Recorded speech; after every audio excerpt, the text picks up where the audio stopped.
What's going on, everyone? So I've finished up the welding on the frame now.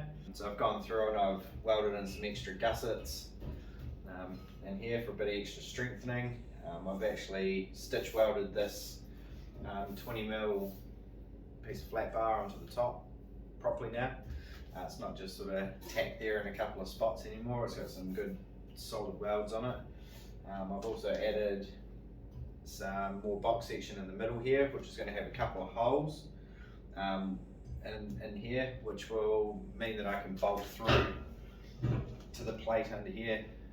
So these at the moment only has 4 bolts per side, so that'll take it up to 8 bolts per side. So I'll be 2 bolts there, 2 there, 2 there, 2 at the back there on each side. That should clamp it down a lot more. It has warped a lot.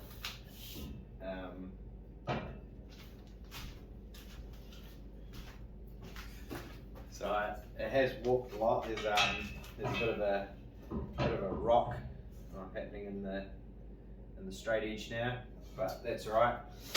So the next plan for the machine basically is I want to fill the cavities up with a bit of epoxy and sand.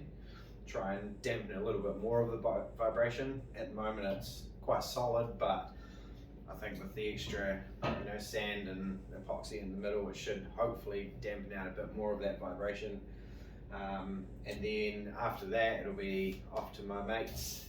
Hopefully this will all fit onto his mill and I'll be able to mill the top of this down perfectly flat, and then mill the underside of this down perfectly flat, and also mill these down so that everything's exactly dead flat.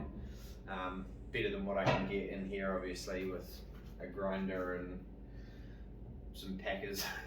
I also have to drill another hole because clearly I forgot one hole out of all of these ones on here, so that's easy enough. I'll just drill that hole, tap it, and then all the bolts, I'll put all the bolts in, and then fill the cavities with the epoxy and sand, and then yeah, be ready for machining. So I guess one of the other projects I've got to do is remount the ball screw back on here. So I'm gonna last time I welded it on, which it's really not a good idea. The problem was, if I ever wanted to take the ball screw out and replace it, I had to cut all the welds off. So this time I'm going to weld some tabs onto each side of these, so that for one I've got a bit of movement sideways to be able to line everything up for when I put the rails on and everything's going to slide nicely. And 2, I can actually take it off and replace the ball screws and upgrade them. Well, that's it for this week's video. Thanks to everyone that's been subscribing and commenting. If you do have any comments, leave them in the comments down below, and consider subscribing if you haven't already, and thanks for watching.